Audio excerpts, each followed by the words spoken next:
Ukraine has done things with this expanded drone campaign, especially after the formal announcement of a 40-day campaign on, I think, June 25th, that exposed them. I mean, Russia, has been in sort of a tit-for-tat retaliation kind of mode, focusing on the battlefield.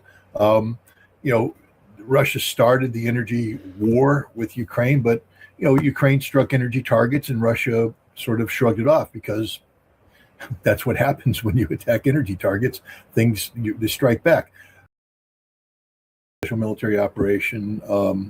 Functionally, we're seeing moves towards war. It's not a war yet, but Ukraine has done things with this expanded drone campaign, especially after the formal announcement of a 40-day campaign on, I think, June 25th, that exposed them. I mean, Russia, has been in sort of a tit-for-tat retaliation kind of mode, focusing on the battlefield.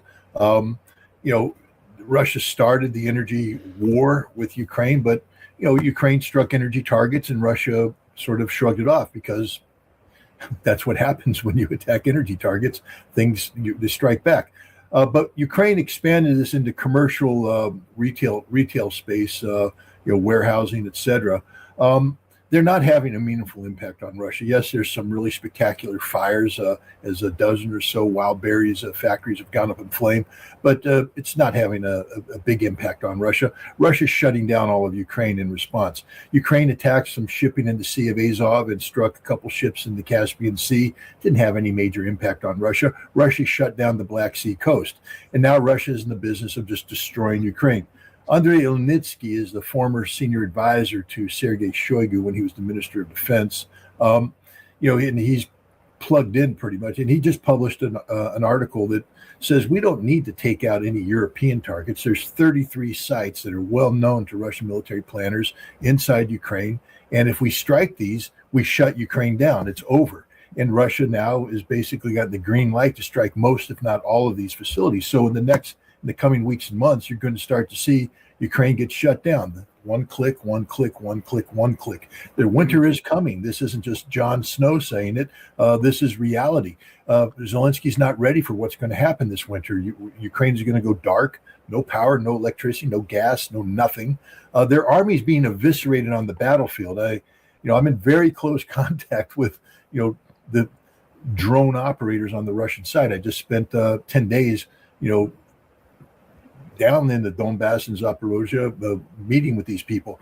While the Russians will always say that the Ukrainians are very good at drone warfare, and the United States just learned that the hard way in a military exercise where Ukrainian drone operators stopped an Army heavy brigade in its tracks. The Russians are better, and right now Russia is just dominating across the board, absolute total domination, and that's the death. If Russia is killing everything that moves, including Ukrainian drone operators. The most dangerous job right now in the Ukrainian military is to be a drone operator. They're dying in droves. They can't be replaced. Their infrastructure is being annihilated, so they're not getting the drone replacements that they need.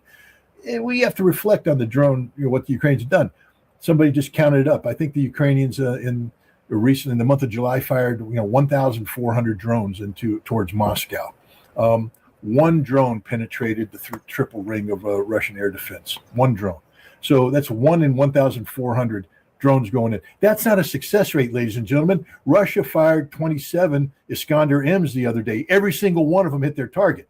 The Ukrainian drone has a 60-kilogram warhead that goes pop. The Iskander has a 500-kilogram warhead that goes boom. When Russia hit things disappear, and everything's disappearing in Ukraine right now. Nothing's disappearing in Russia. People need to understand that. The Ukrainians are doing no harm to Russia whatsoever. This is all a psychological operation designed to create the conditions for some sort of political shift in power on September 20th. This is a CIA MI6-driven plan to collapse Russia from within, and it's failing. Putin is stronger now. They say he's vulnerable because his approval rate is at 76%. My God. 76%. Yeah. I can promise you this, by September 20th, his approval rate will be above 80. The man can't be touched politically. This is it. Lights out for Ukraine. And the sad thing is, Yes, Russians are dying, but Ukrainians are dying in greater numbers. Right. I just counted up the casualty figures that are put out there this past week. Over 7,000 Ukrainian soldiers died last week. 7,000. Wow. I can tell you right now how many Russians died. Less than a tenth of that. The reports of Russian casualties are grossly exaggerated. I say this because I was there. I was with the Russian units. I mean, back in April, there was some tough times. The Ukrainian drones were causing a big problem, but not the kind of problem that everybody was talking about. But there were some casualties. The Russians took some losses. But right now they got the situation. It's not perfect, but they've got it under control. They're dominating the battlefield. They're dominating the pace of action. The Ukrainians are 100% on the defensive. When they launch an offensive, it's into a gray zone, meaning that it's a space between the Ukrainian lines and the Russian lines. They're punching into an empty zone, and they're claiming victory when they advance 5 kilometers, but then the entire brigade is chewed up dead, and they're done. You didn't advance into anything.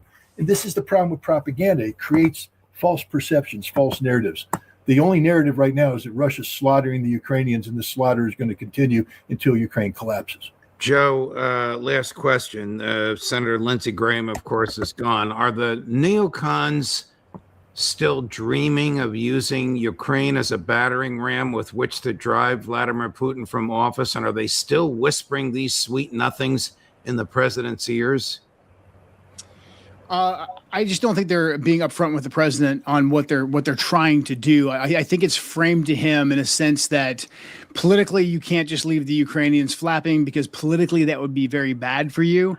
So we need to continue to support Ukraine so that they can at least defend themselves, and then we'll have a better negotiating position. But meanwhile, because he's not in full control of the intelligence apparatus, the military industrial complex, they're continuing to funnel support to Ukraine in order to get us further entrenched in this war. And the Ukrainians are getting desperate, just like Scott just laid out. And I fear pretty quickly that, Putin could, especially if he knows that we're weak and he knows that we're overextended in the Middle East, this would be a good time, especially if we get back into it in the mix in the Middle East with the Iranians. That would be a good time for him to strike some of those targets, in Poland, or some of the more sensitive targets elsewhere. Because look, this war is existential for the Russians. This is another problem I think we have here in the U.S. is that we have really failed to fully, I think, absorb and understand how existential this fight is for the Russians and for Putin. Like he can't lose this. This isn't something that he can just sort of walk away from and let Trump save some face and have some more negotiations. So I don't think President Trump is being given like the full 100% truth. I think this is probably one of the more this is probably the most consequential war that's going on right now in the world, just because the stakes are so high. But it's taken a back burner once again to this disaster that we're involved in the Middle East. And so we're just going to continue to slowly sleepwalk and be pushed towards some sort of a world conflict. And again, if the wars are joined, and this is a big effort, I think, of the neocons, is to join these two wars so that they can get exactly what it is they want, which is us to be engaged in wars on multiple fronts. So again, this is a very, very dangerous time, and the president's not being given the ground truth. Larry, I'll give you the last word. Is either of these wars a forever war? Ultimately, no, but it's causing severe damage to the United States, not only materially, but in terms of prestige. I mean, we've become the old guy that was the Wizard of Oz. We'd convinced the world that we're the great and powerful Oz. And now Toto's pulled back the curtain, and it turns out here we are. We're running out of munitions. 78% of the DoD advanced munitions are dependent upon 5 rare earth minerals that come out of China, and China controls them. And we failed to beat the Houthis, and we failed to beat Iran. So the myth of the invincible United States, that sort of crumbled.